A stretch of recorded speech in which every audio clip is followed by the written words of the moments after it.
So let's just look at from an early stage startup now. Okay, Mm. so they just maybe have some money, Hmm. and they themselves are hustling at the moment, and then you're saying, okay, build the brand, but do they spend on brand? Do they go towards the demand gen? What's the strategy for the early stage startups? I have to be honest. Early in my books, the early stage startup, that let's just say that there is product market fit, right? Let's say that Mm-hmm. it's, it has the right product and it has some certainty about it. As soon as that's done, they need to be starting to build a brand.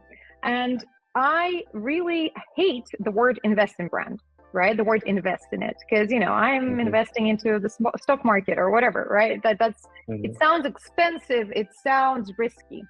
And brand investment is not risky. Oftentimes, it's not even a spend. It often doesn't involve a budget. And I'll tell you why. This is my whole sort of business. I'm trying to bring it to early stage startups because, to be honest, that's crucial for their survival long term. Selling with a Mm-hmm. brand is so much easier than spending money on performance ads, right? And so I can show you the process later as well if you want, the pretty slides and all that. But I think it's easier if I just explain it. So one thing that they need to start with is positioning themselves well. And I don't mean it in a product marketing type way where there are small differences in features and we're a little bit better, a little bit faster, a little bit cheaper, or all in one. No, that's all very nice. But I found that when it comes to technology startups, B2B or B2C, real differentiation on features is not possible. I actually did that. I sat down and I mapped roadmaps of 5 of our competitors, like on a scale. Plus minus 1/4, it was all the same, right? Because you Mm-hmm. can track them, they do a press release. And internally, the culture was, well, we are so special and our product is the best. But when you zoom out, it takes, you have to calm down the ego when you do this exercise. As soon as you zoom out, you see they're all running in the same direction, just at a different cadence. And if you're going to Mm-hmm. change the message every 3 months, you're not going to build any memories with customers because you're just changing, right? Moreover, sales cycle is more than 3 months. So you're not going to be chosen for the feature. Like the maths does not add up, And so they don't have a choice but to really build a brand in order to win. So what I do is positioning. Brand positioning is something I'm doing in 2-hour workshops with early stage startups because I want to make it Mm-hmm. accessible. It's fairly low price. We talk about the behavior of challenger brand, and that behavior is undermining industry norms. Because you don't want to say, I'm a little bit better than them or a little bit better than them.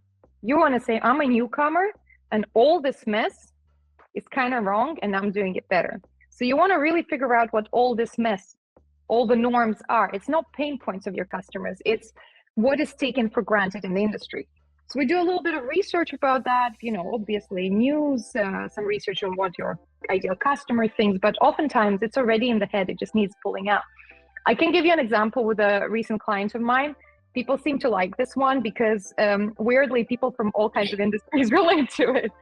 So it was working with AI language learning models, RAG, and other abbreviations that I know surprisingly well right now.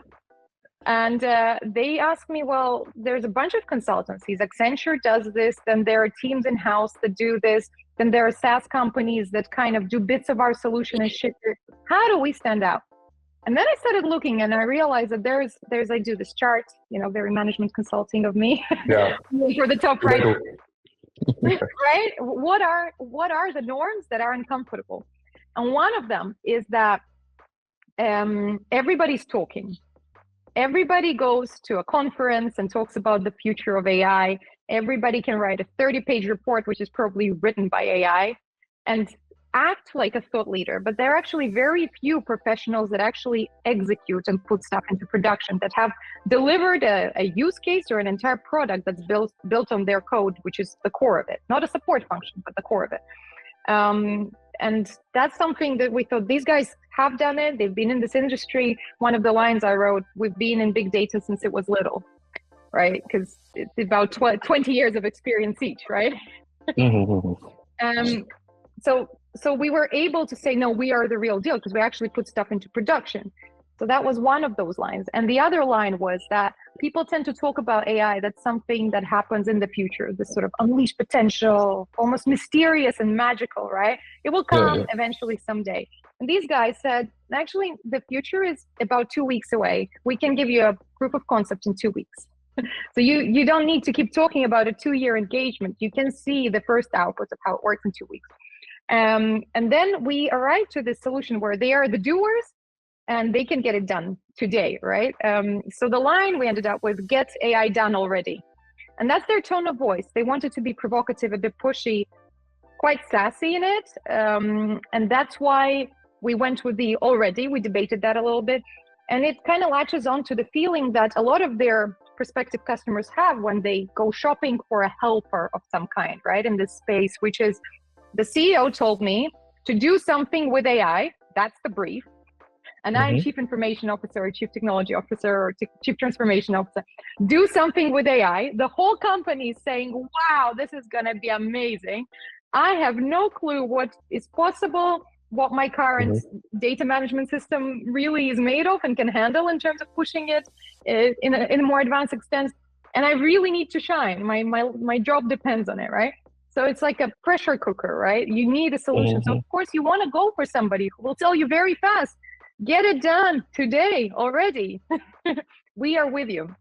And from there, this took us, this is a 2-hour workshop with a bit of prep for me in advance. So then we do a 2-hour workshop to arrive to that and approve that. Using that, we then actually rewrite their website because the messaging hierarchy is kind of done. Every single thing that they can offer that their competitors can't, or a lot of brandy proof points, which is about ways of working, which is about their personality, which is, been doing big data since it was little type claims, that goes on the website, which makes them completely stand out from their competition. And from there, you go into another sort of second wave, which is working on a campaign. And before I tell you what the sort of methodology for that is, because a lot of it is my 15 years of experience, that's the real methodology. Sure, I have some frameworks, but it's just how the brain works.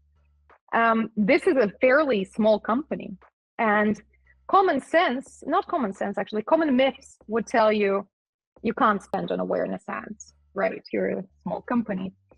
But whenever I actually ask people, how much are awareness ads? Do you know how much are awareness ads? People don't. They just assume it's, I don't know, millions or something like that. But what I do is I do some mathematics typically with people. A typical cost per lead in B2B is about $300. I don't know if you're finding it as well, $250, $500, it depends. Quality of lead is also a big question. And for that, you can get in front of 5,000 customers with an awareness ad. For the cost of one terrible lead, you can be in front of 5,000 of your customers on LinkedIn. That's the cost. That's how much it actually costs, or how little it actually costs. So it's very affordable if you do it right. And LinkedIn actually tells everybody, if you don't think our ads are working, then it's because you think they're expensive because you're making us do all the work of finding you the right prospect. If you actually invest in awareness with good creative, they'll come to you and it will be way cheaper. LinkedIn is putting that out in their knowledge hub as publicly available sort of recommendations, just nobody's listening. So that's what I would say even a small company needs to do. You don't need a TV ad. You need a bunch of banner ads with really tight copy, right? Like the few things that I've said to you before that stick in your head because they're kind of funny, interesting, creative, right? And that's what makes you be open to cold outreach from that company, or make you prefer them emotionally if you need a solution like that, right? I can trust these guys. They are straightforward. They're direct. They won't mess me about with pointless things, right?